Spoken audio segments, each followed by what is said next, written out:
All right, man. We are live. We apologize for the brief absence. GYGB War Report Show. I'm your co-host, Roberto Flack, R.O. Diggity, my man Coltrane. We got a lot to discuss, boy. Whoo! There's a lot going on. First and foremost, follow us at GYGB Boxing on Instagram. The gram has been popping. Lots of discussion, lots of good posts by y'all, man. Particularly the whole triangle theory post. That was great. Like, I love that. But we got to jump right into it, man. There's a couple major things we want to discuss, but really, we're coming off this weekend. Yeah, Terrence Crawford. Yeah, let's get right into it. 8th consecutive knockout.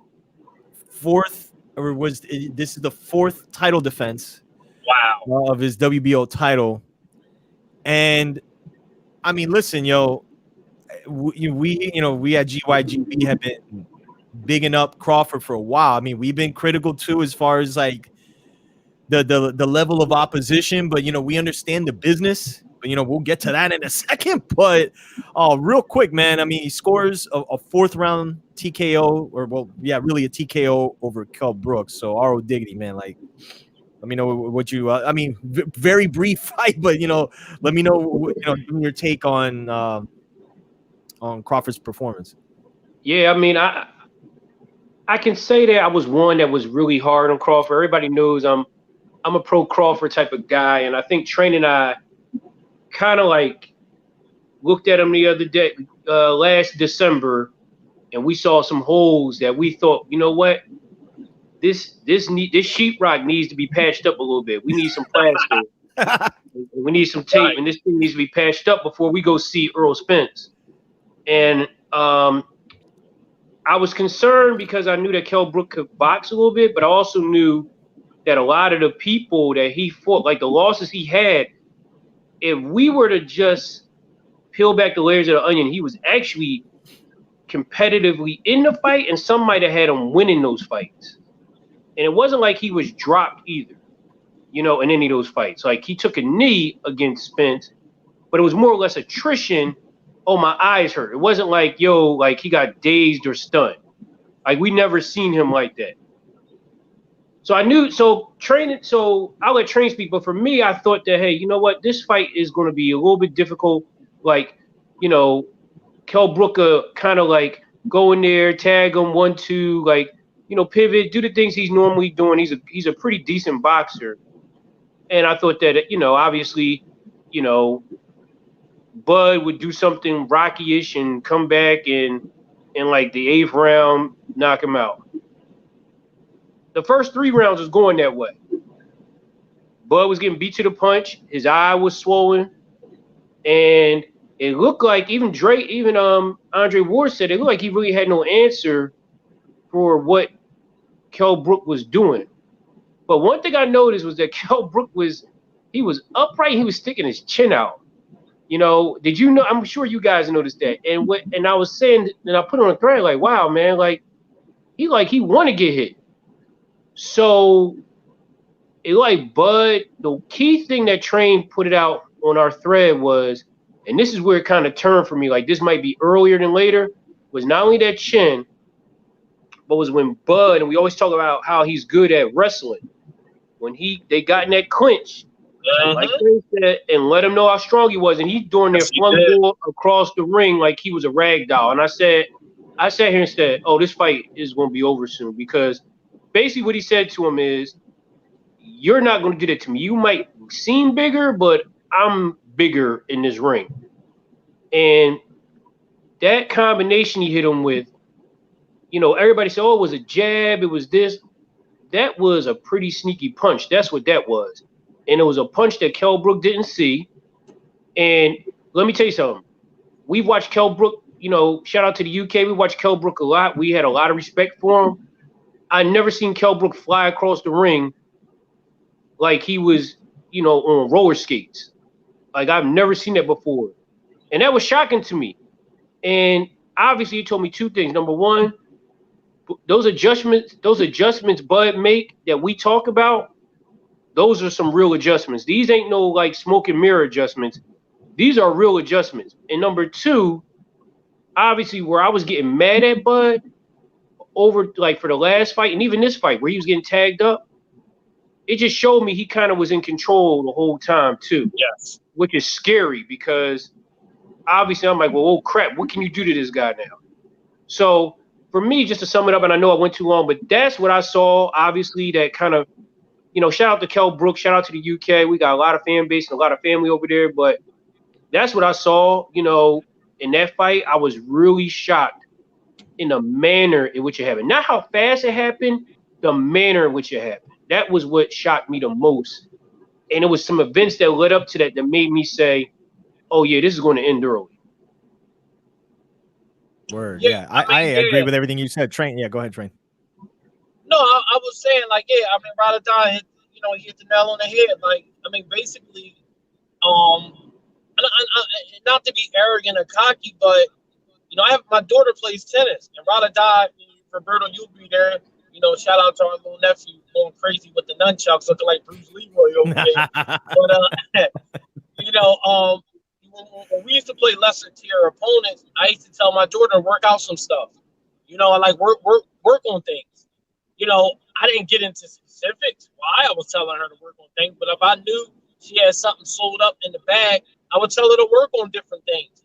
And that's what Bud was doing. And there's no disrespect to Kell Brook, but he came out from the rip fighting in the orthodox stand and just switched to southpaw like it was nothing. And the whole fight turned after that. Mm-hmm. Like, you know what I mean? So it was like, and I told Ryder that I know in the past we've been critical of Bud about getting hit and putting himself in harm's way. But I don't see, this is the difference with Bud and so many other fights. Even with Andre Ward, I ain't even gonna go to Floyd. I'm gonna just go with Ward. Like, Andre Ward is not gonna put himself in harm's way. Like, them guys, they didn't play getting hit at all. Like, they crowded you. They took stuff away from you so you couldn't get shots off on him. Where Crawford don't mind getting hit. Like, he'll get punched in his mouth to get stuff started. Sugar Ray Leonard didn't invite pain. He didn't invite punishment. But once you punch him in the face, he turns into a dog. And that's how Crawford is. It's like he loves pain. He has a tolerance. He has a huge tolerance for pain. Like, he loves being in these dog fights. He loves being in these wars. And it's not to diminish what Kell Brook did by sticking that one in his face, because Crawford did have trouble with it, but I don't think it was ever in question. Once he switched up on it, he took the jab away from him, and then he just started getting his stuff off. And once Brook started like blinking his eye, even though the eye didn't have anything to do with it, but he was blinking. He was blinking. And Ryder Dodd talked about the clinch. It was a lot of these little different intangibles that took place before the knockout actually happened. And, I can't stress from this point enough, is the punch resistance of Kell Brook is which you made a point about that too. Yeah, and it's not good, to the point I have concerns, because I know boxing is a brutal, deadly sport. And I granted everybody's not going to be like Crawford and be able to put balls on you like Crawford did, but, you just got to be careful, man, because when this guy loses, it's never like, well, the fight could have went either way type of fight. These are bad losses that are like, these are structural damage type losses where, you start talking about knocking out the foundation in the house. You know what I mean? It ain't too many more beams you can knock down without the crib being collapsed. But, at the end of the day, man, Crawford did what he was supposed to do. And I'm not taking nothing away from him, because it was a great performance. But he ran through a guy that was put in the ring to be ran through. Now let's get to business. Yeah. let's get to business. Yeah. I mean, and to add to like what you guys are saying, I think there's people that are still critical of Crawford, but I think the one thing, but how though? Like, that's crazy to me. I mean, but because I brought up the point, the shot that Crawford landed on Kell Brook, it came from like, he was reading Brook, and then to the ROD's point, he made the adjustment, and he went southpaw. So, and what you were saying, Train, he took his jab away. From that point, I'm like, oh, it's over, because he figured him out, and all he was doing was setting traps for him. That shot that he hit him with was like literally the combination of a check hook and a check jab, and he landed it flush right. Like I never seen. I mean, listen, we seen Brooke get hit by Triple G. Yep. We've seen the Spence fight. I never seen Brooke look like that. Like where, I mean, let's keep it 100, man. Like he was out on his feet. So that's what I was going to ask you, Roberto. That's what I was telling Train. I think Train and I was going back and forth. I knew about the punch. He said about the punch resistance, but what I was trying to say, and even Brooke had alluded to it, was that we never seen Brooke stunned before. Like we right. haven't seen Brooke stunned like that. Yes, he took a lot of punishment from Triple G. He wasn't stunned in that fight. Does that make sense? Yeah. His eye was messed up. That's one thing. Mm-hmm. Yes, he took a lot of punishment, and he gave a lot of punishment too to Earl Spence. He was never stunned in that fight. Like he had his faculties. When you look at him versus when you look at him versus Bud, he went to the referee like this, like almost like what just happened. Did you guys peep in the corner after the fight was over? And I literally saw Brooke say, "Where am I?"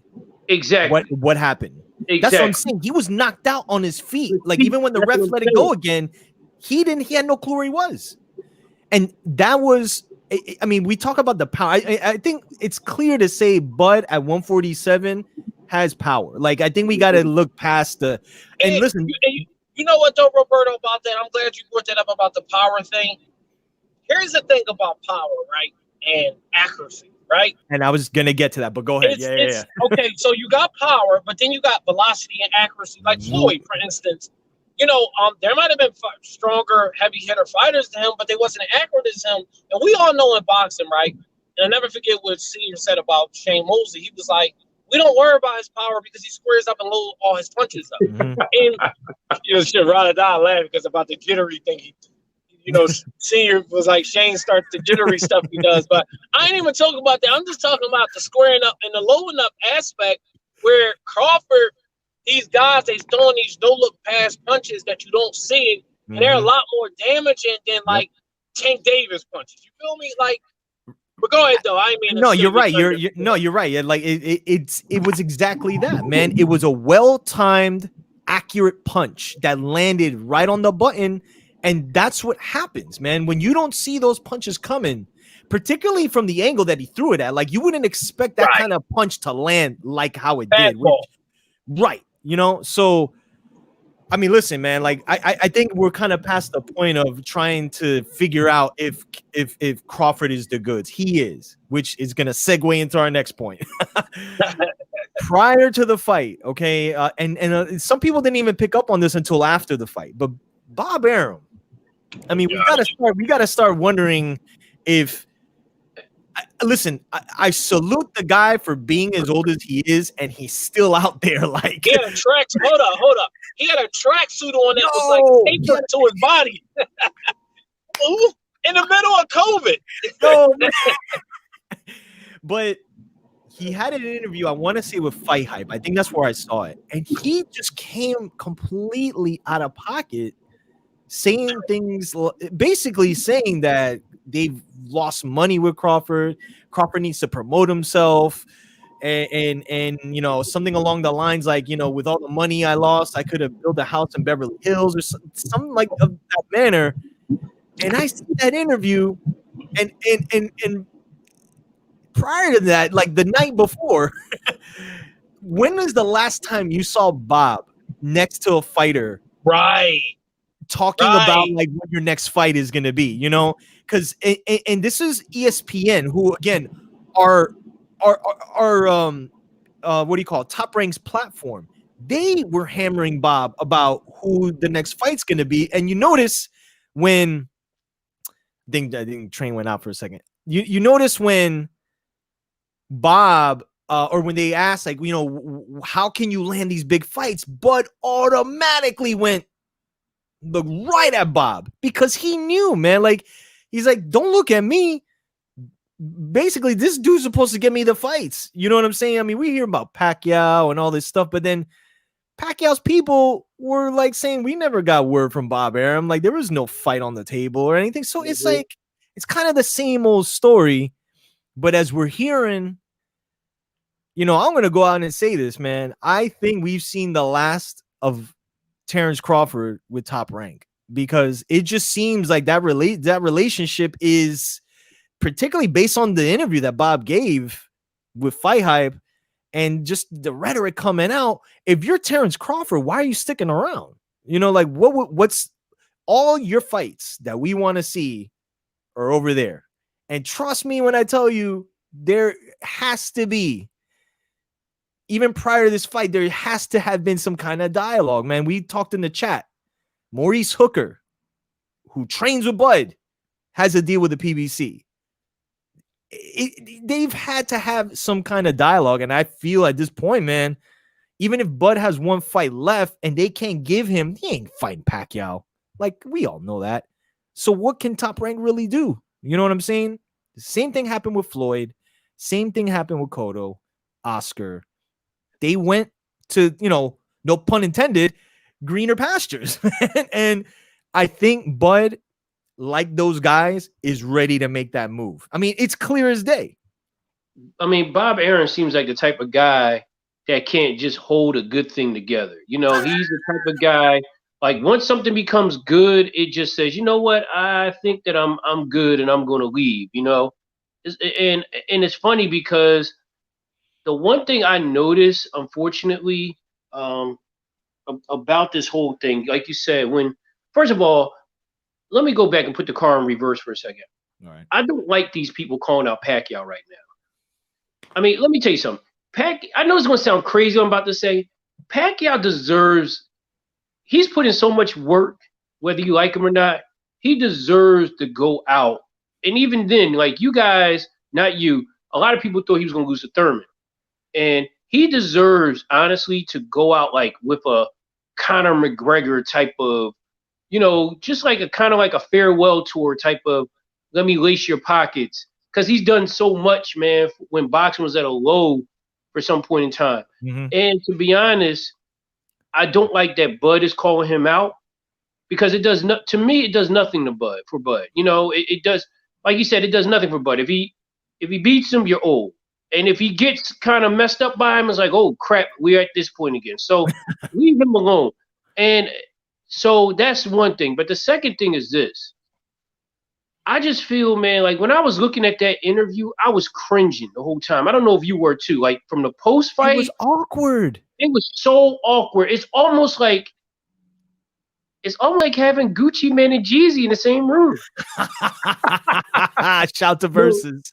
Yeah, but it was so crazy because I was just like, okay, like I just felt tension. Oh, and you looked at Bud's nonverbals. It looked like he didn't want to be there. Like he was fed up. That's what it looked like to me. So for me, I agree when you say that this is the last time we're gonna see him. I personally don't like Bud calling out Pacquiao, but honestly, I just felt like Bud was just saying anything just to kind of just show face.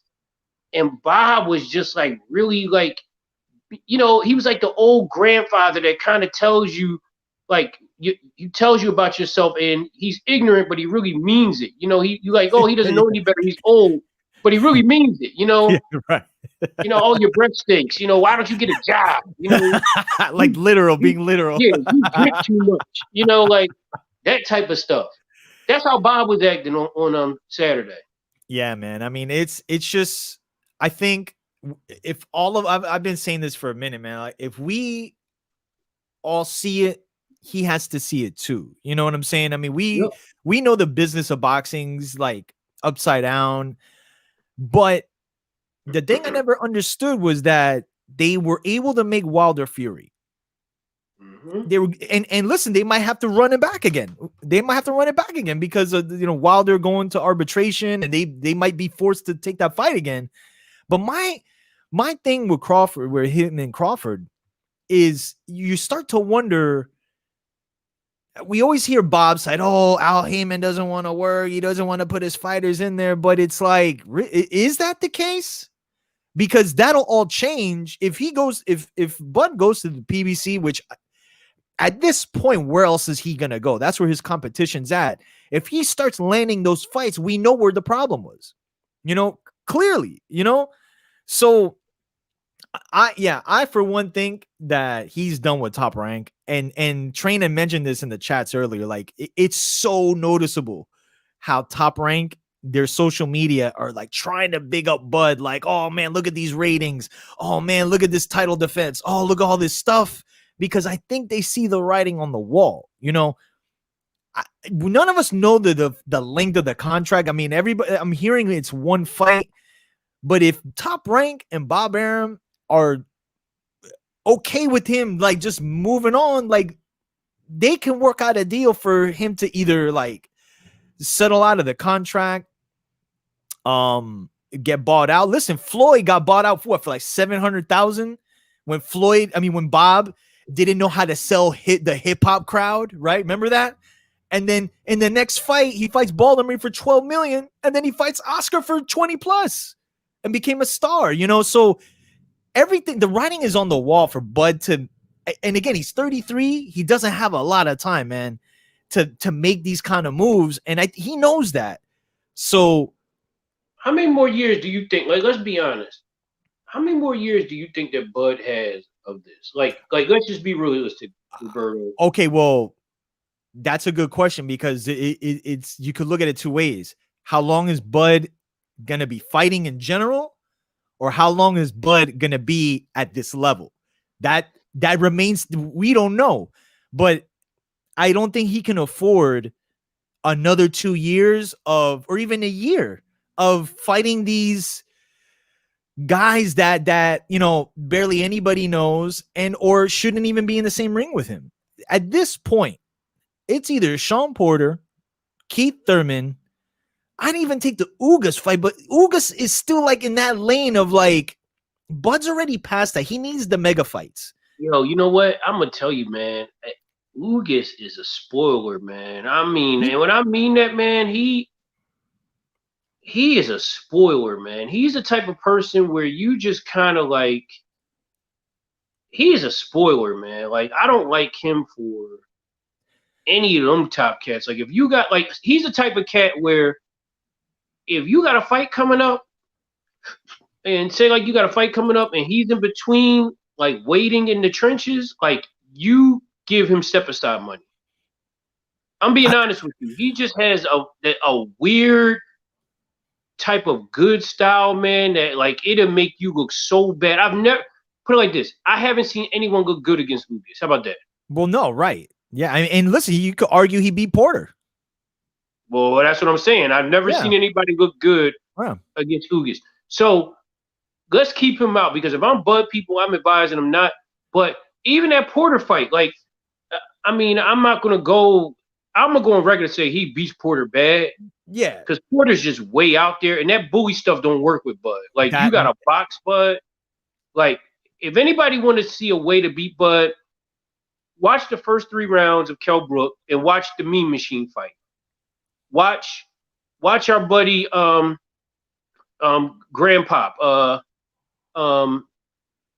who Devin Haney just beat. Who, Gamboa? Yeah, watch that fight.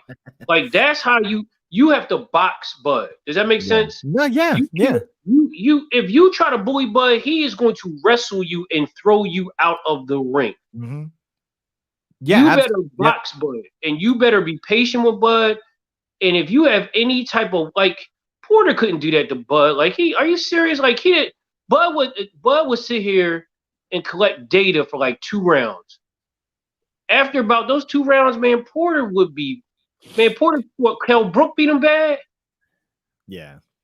I mean, I think that's the biggest, I think the difficult thing with fighting Terrence Crawford is you have to, it's like having the boxing ability, it's having the speed, the power, but you also have to have this, and you have to have the ability to make adjustments as he's doing it, which is why when I look at the guys that he could fight, whether it's Thurman, Porter, you know, before he even gets to Spence, I mean, I just think they have a very difficult time with him, man. I mean, you mentioned Porter, he likes to, you know, like we joke around, flying forearm off the top rope, flying splash, you know, but the DDT, you know, but that's a situation, man, where you are opening yourself up for Crawford, man, because he you know, to your point, you want to act rough. We could do that, you know, Yeah. and I don't think Porter wants to go punch for punch with Terrence Crawford, you know. So this is what I'll say, man. I think we're in a situation now that potentially could be a perfect storm as it concerns the fight we all want to see, man. I mean, look, next month, look, we have our own discussion we got to talk about with Danny and Spence, because that's its own little narrative. But this time next year, man, we could be in for a mega fight that we've been waiting for. And it's been quite some time since we had, I mean, when was the last time we had two, meaning if Spence gets past Danny, Crawford has a fight or whatever, and we're sitting here November 2021, and we have this fight. You know what I'm saying? When was the last time we had two undefeated welterweights fight for potentially, whether the WBA is included, for the unified welterweight championship of the world? I mean, we haven't had it in a while, but I mean, you know, the last time I got excited for a fight in this division would probably have to be, and it wasn't Floyd and Manny. I think it would have to be, I'm just trying to think. It's been a very long time since I've been like excited for a fight, because where it was just like, you know, oh my goodness, we waited. Are you ready?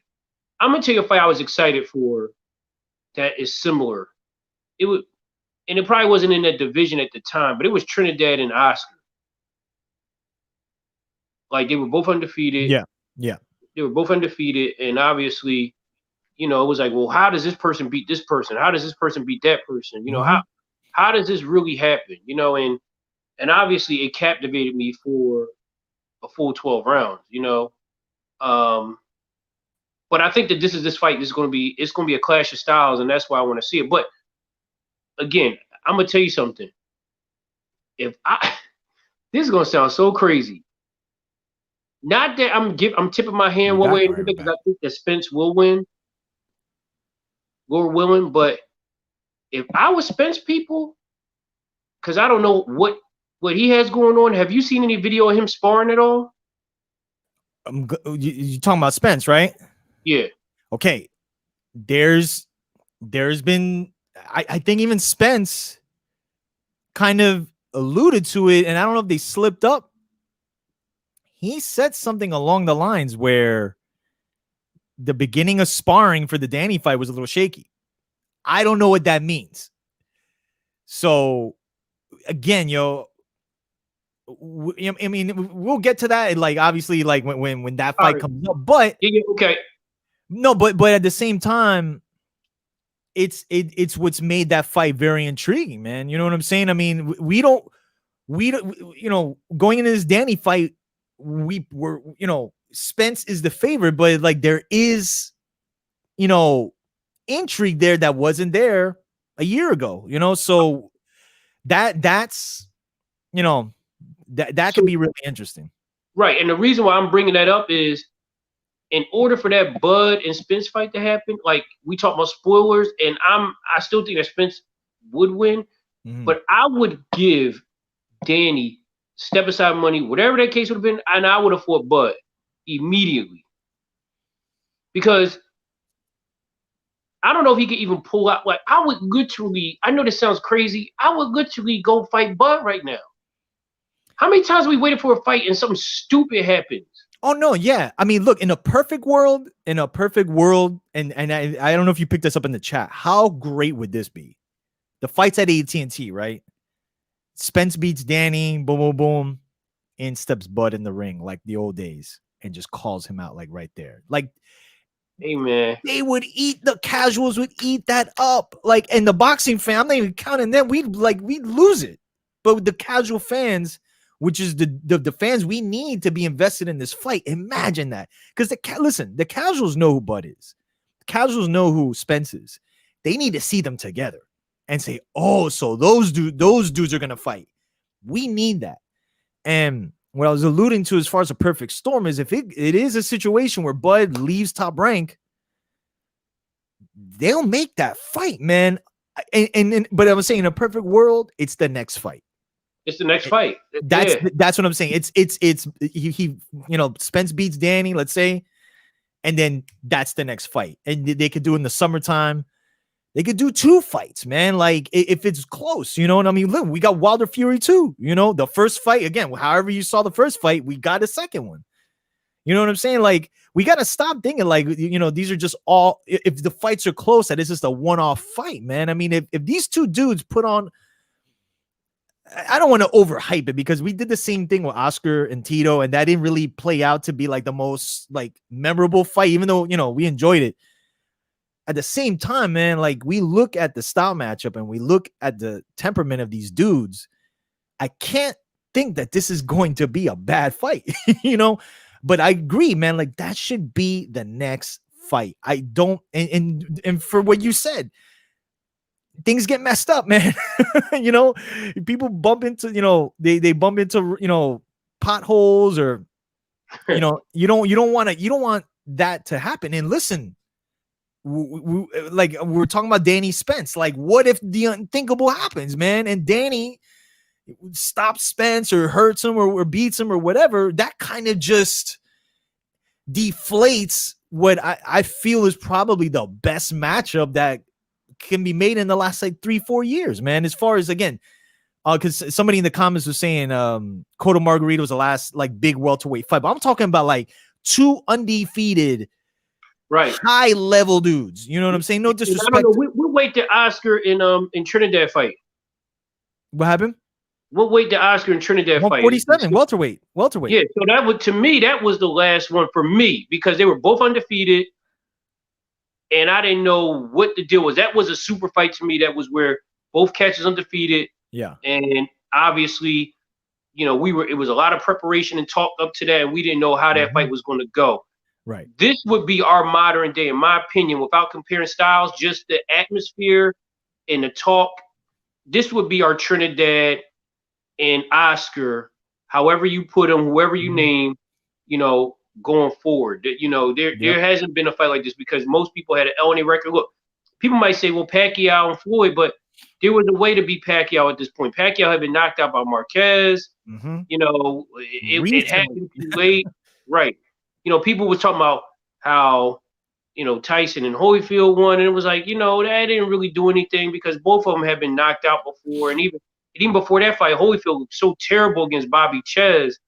But we haven't seen from welterweight division, we haven't seen anything like this. I don't even think, to be honest, you're gonna laugh.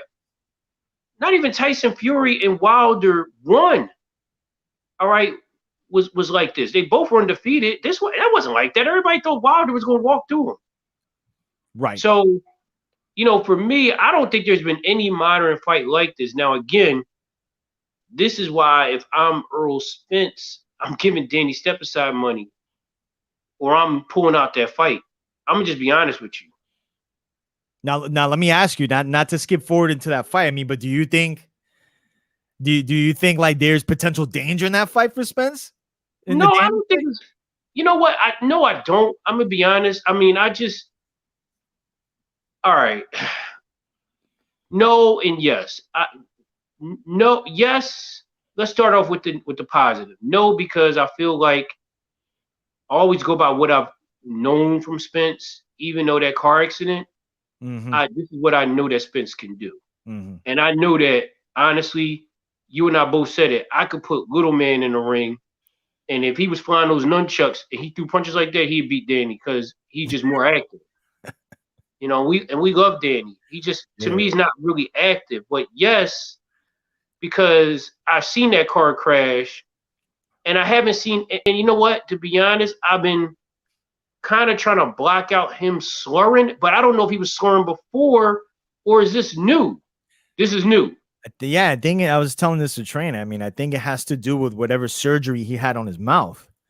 I don't think it's, I mean, I don't think it's something that like it's neurological. I think it's just whatever surgery he had on his jaw, the remnants of it are shown, or the result of it is showing. Because I saw this interview from like earlier today, and it was like yeah, like I said, I know what you're saying. It's like he sounds like he's slurring his speech, but it's not. I don't think it's from like anything neurological, but I think it's just whatever surgery happened. But it goes back to what I was saying about the thing he mentioned about sparring, where he was saying like, yeah, we had a shaky beginning.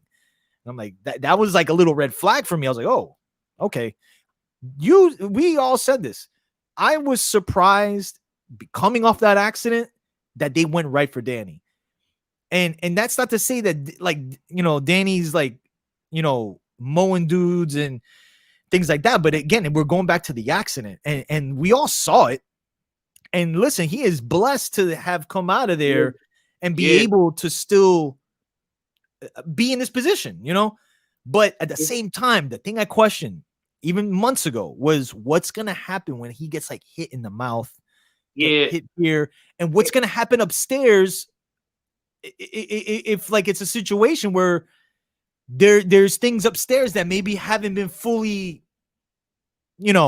taken care of you, man. Because that's, I mean, and I'm not my personal business there, but I have experience with seeing somebody that went through something very similar, and it changes your life, man, like completely. Yeah, and it's funny you say that because obviously the one thing I did was I just showed my wife, who's an innocent bystander, I just showed her the accident. And I said, she runs marathons and everything. I said, do you feel that a person that went through this, do you feel that they could make it out of this and, still be able to compete at a high level, whether it be with sports? And she said, I do, especially when you look at that accident, it seems like he's here for a reason.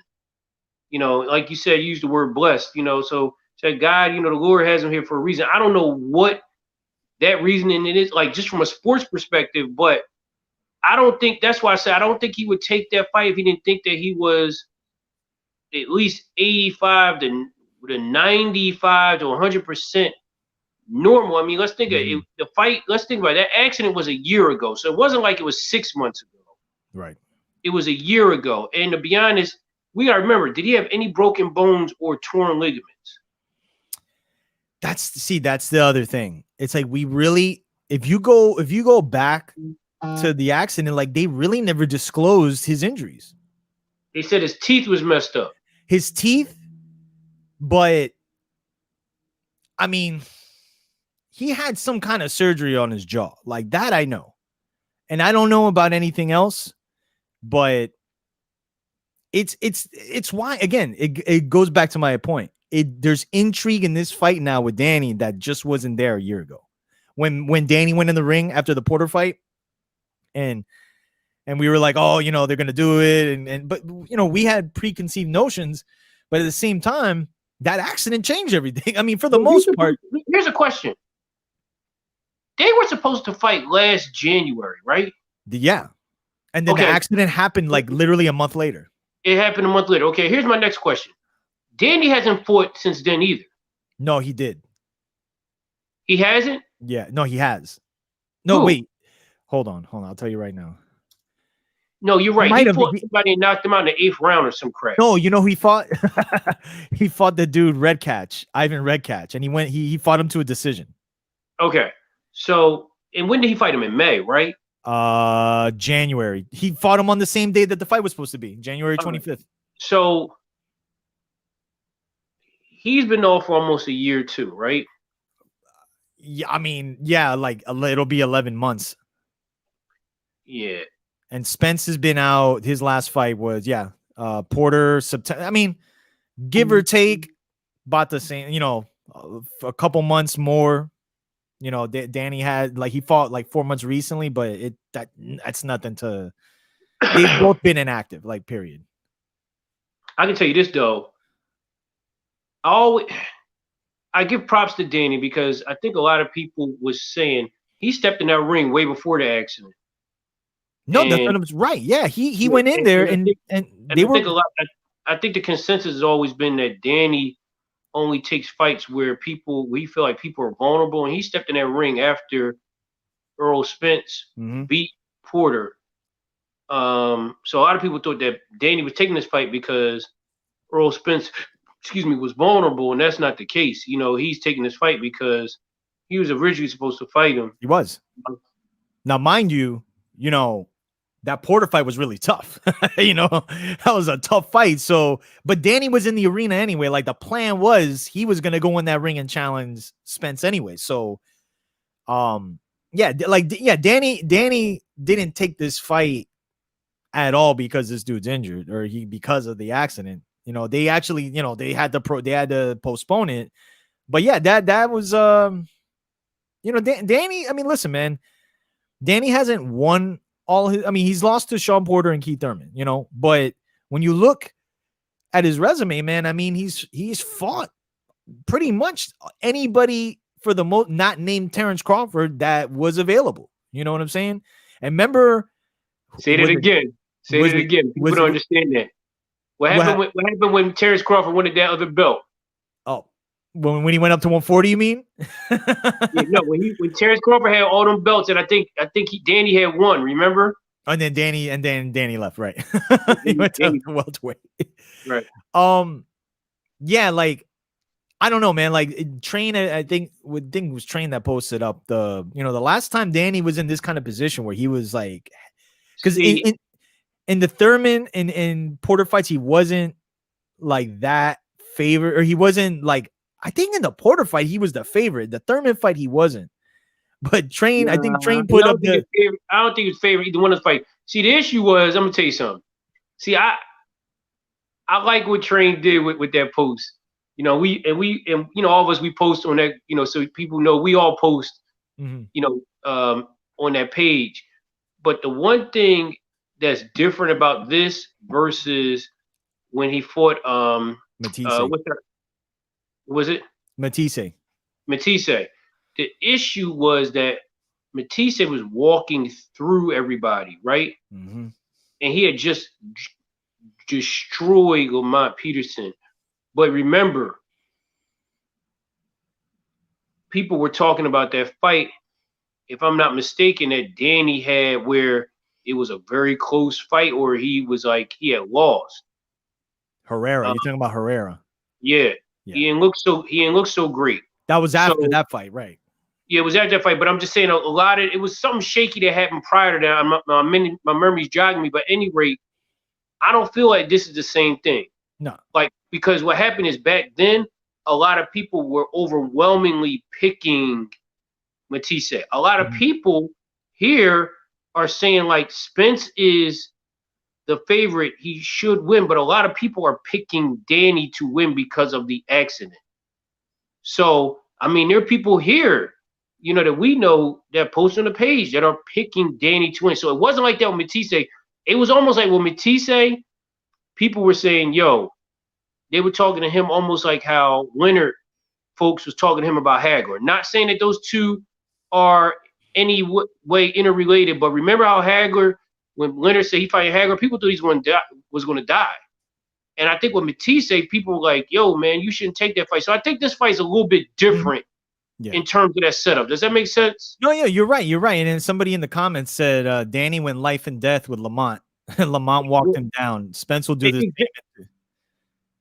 Yeah, exactly. And then when you think about what Matisse did, the reason why people were picking Matisse was because of what Matisse had did to Lamont Peterson as well.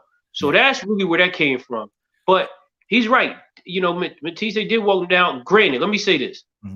We just learned that triangle theories don't work in boxing. Another good So point. obviously we're not using Lamont Peterson as a barometer, but what I'm saying is that this fight to me does not have that feel and that vibe, if you will, as it did with the Matisse fight. This is a totally different situation. Yeah, like I agree. I agree 100%. I mean, I think people are still picking Danny, not because of skill. People are picking Danny because of the accident. No, you're right. And look, I'll even admit, man, like that is part of the intrigue for me in this fight, is because like all of us, we don't know, like we're gonna find out next month, like what that accident did to Errol Spence. Because for all we know, he could go in that fight as if nothing happened, and we're not gonna even have this discussion, you know. But I think in a weird, ironic way, it's helping sell the fight because, some of us are really unsure what Errol Spence we're going to get. We think we know, but like I always say, we have to see the fights play out. Did you see? So the only video we've seen of him is him running. Yeah. And let me tell you something. He looked pretty good. You talking about Spence? Yeah. Yeah. Only thing we seen of him was him running. When he looked pretty good. It wasn't like I haven't seen it. I want to see him train and throw a punch. I want to see his reflexes. But when he was running, boy, oh boy, did he look good. Like, it wasn't like he looked out of breath. Like he looked like he was in tune. A lot of it. I'm not saying running is not boxing, but he didn't look any different from when he looked before when you would see videos of him running. Right. I mean, I think a lot of it is just how he responds to a punch. I think that's really the $1 million question. Because if he takes Danny's best punch, then it's going to be probably the same Errol Spence we've gotten used to seeing. Let me ask you a question. Do you think Danny has a great jaw? Well, here's the thing, man. Danny's never been knocked out. He's never even been dropped. Nope. So, I mean, we got to take that into account. You know what I'm saying? Because, and again, we're not playing the triangle. How many times has he been staggered? Like 0. I've never seen him hurt. Who hurt? Keith Thurman threw that crazy punch at him. He like, oh yeah. And didn't Morales hurt him? I don't know. I forgot. Like, because he had a tough time in that fight. But well, look. All right, he did that, but when you think about it, like that was one. But realistically, man, like he has a very good pair of whiskers, and I'm saying that it's crazy. Neither one of them have like. I mean, obviously for me, Spence he has the pedigree. He's an Olympian. He fights some very good competition, not only in his resume, but every day. Like he's fighting those Charlo brothers. Oh, and yeah. And when you think about what like that Porter fight with Danny, like I thought Porter won that fight. I mean, people thought Danny won. I'm like, how? I thought Porter won that fight. That Spence fight, I thought was close, but I thought that honestly, if anything, it was going to be a draw unless he dropped him. And he dropped him, right? He dropped him in the end. Right. Yeah, he dropped him. And he dropped him good. Yeah. And so for me, again, barring the car accident, that is my recollection of Spence. So it's going to be intriguing. Like, again, there's going to be a lot of questions answered. And obviously, what's unfortunate about it is with the spike that we're having, are they going to let fans in there or not? Oh, and, Texas, I don't know if anybody in the chat is from Texas, but Texas, man, them numbers were jumping through the roof like Wall Street, man, like a hot stock on Wall Street. Yeah, I mean, as far as I know, there hasn't been any cancellation in the fans. It's been and we'll segue to wrap up the show on another fight that just got announced today is that potentially got fans.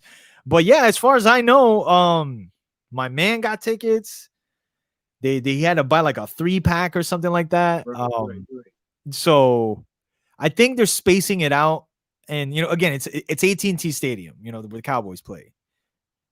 No disrespect to our Dallas fans, but hey, listen, man, Dolphins fan, Eagles fan, like they just ain't our cup of tea over here, man. So, but yeah, I mean, I think as far as I know, everything's on schedule. But before we wrap up, there was a fight announced. One guy that has been, I think, made the biggest news of 2020, that of Canelo Alvarez, finally severing ties with Golden Boy. It was something that we kind of saw the writing on the wall with. And immediately following that, we were all in the chat. We were like, yo, I'm hearing Caleb Plant. We're like, oh, this PBC deal. Then that kind of got thrown under the rug, under the carpet. Not enough time to promote the pay-per-view and da-da-da. So in steps Callum Smith. A fight that I don't think anybody was really hard-pressed about happening. I mean, I think a lot of it was... I mean, this is the thing, okay? Oscar or Canelo and Golden Boy part ways, right? And that fight was one of the fights that was on the radar. They couldn't agree on money. He leaves Golden Boy. literally 2 weeks later or 2.5 weeks later, he has a fight with Callum Smith.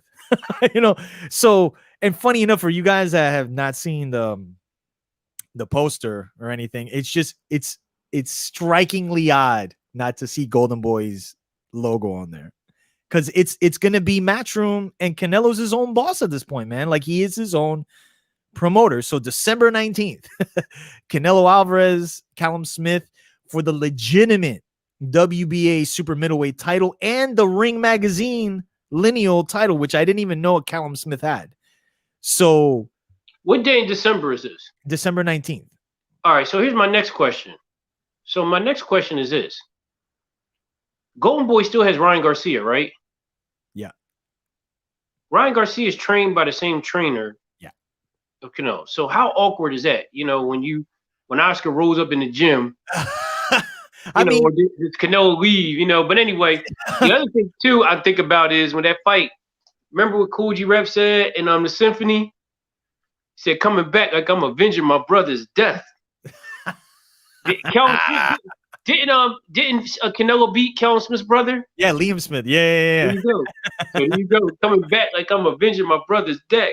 Make your veterans good for medicine. Yeah. Shout to G Rap, man. It's an interesting fight, man. I think out of all the super middleweight, I mean, listen, super middleweight, you got Benavidez, you got Caleb Plant, IBF champ, Callum Smith, Canelo himself. So to give Canelo credit, man, he was going to fight one of the champions in his first fight, like out of the bubble. And now the irony is that the fight's going to be on DAZN, the company he left. But I think, again, it's all predicated on him working directly with Eddie Hearn. He set the deal up, and, Canelo's he's clearly going to make more money at this point. But listen, man, it's a good fight. Callum Smith is a good fight. He didn't look like great in his last fight, but he's a very crafty dude. He's got size, he's got range.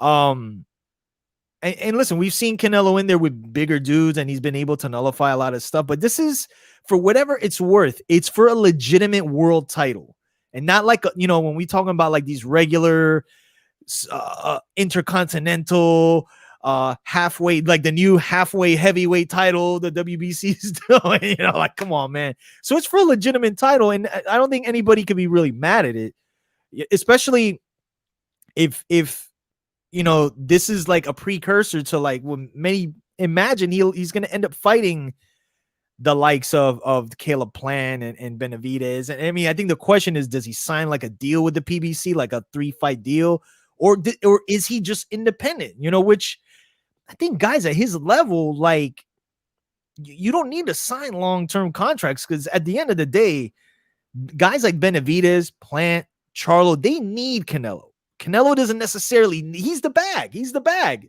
You know what I mean? So, but yeah, it's going to be on DAZN. So, for those here's a funny part. How many people do you think canceled DAZN when the announcement got made? And now, like, they're seeing, oh, damn. Whoops. Get it back, man. Get it back. Get it back. So, but I mean, what's your, give me your quick take on that fight. I don't have any quick take. I think highly of Canelo, and obviously, I think Callum Smith can definitely go. I mean, I personally would love to see Caleb Plant, but you and I both know that there was too little time for him to prepare for that type of style, man. That style is too difficult for a little bit of time. But with that being said, I applaud him even having the audacity to even call him out to make that fight. But Callum Smith is good, and even this short period of time. So it's an intriguing fight, and it's a great way to kind of, start off our Christmas, if you will, because I mean, you have, a post Thanksgiving, kind of date with, True. Spence and Danny, and now you got this. This is pretty good. So don't forget Mike and Roy is that weekend too, man. Oh yeah, Mike and Roy. You got Mike and Roy. Shout out to Azim. So we got Mike and Roy too. So it's an intriguing time. Yeah, man. It's yeah, I think you made a good point, man. It's kind of like a 2020. I mean, granted, like even on personal level for all of us. 2020 has been just one for the books, man. One for the books. But I mean, man. Oh, please. So it's a nice cap to a nutty year. The question is whether or not this fight, to the original point we were asking, where you were asking about if Danny and Spence is gonna have people. I'm hearing there might be this fight might end up in Texas, which, I mean, if you really think about it, that's kind of a no-brainer. Are there fans? I mean, that's the tricky part, because the thing about doing fights during that time frame is like you, to your point, it's right before Christmas.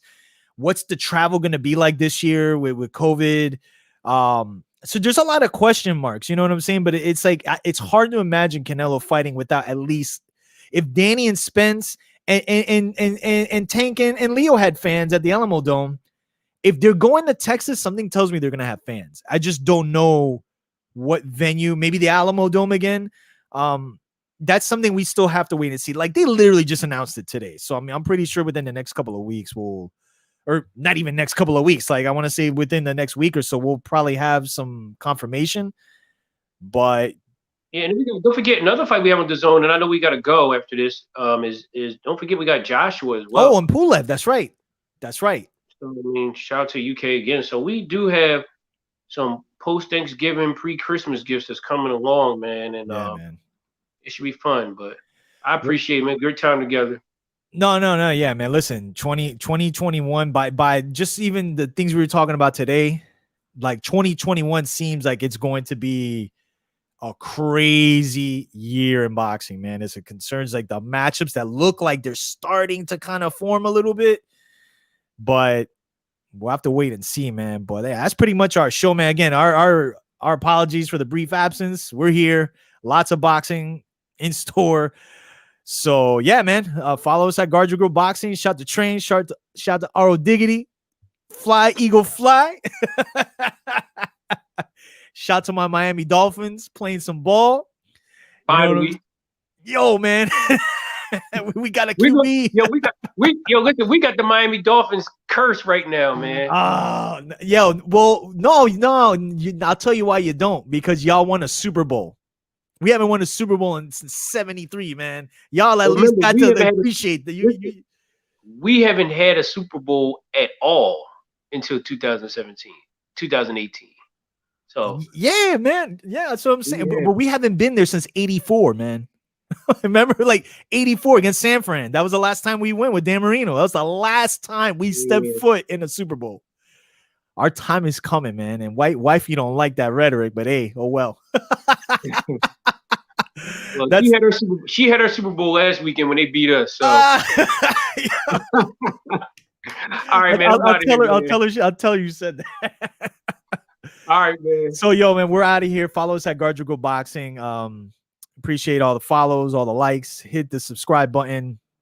And that's pretty much it. Also, Facebook.com/GYGB Boxing. So, and Spotify. Follow us at just search GYGB War Report Show. This show and our other shows from the year before and the year before that are all up on there. So just Spotify, just search GYGB War Report Show, and you see the logo and the whole nine. So we're back, man. Enjoy your weekend. I'm out.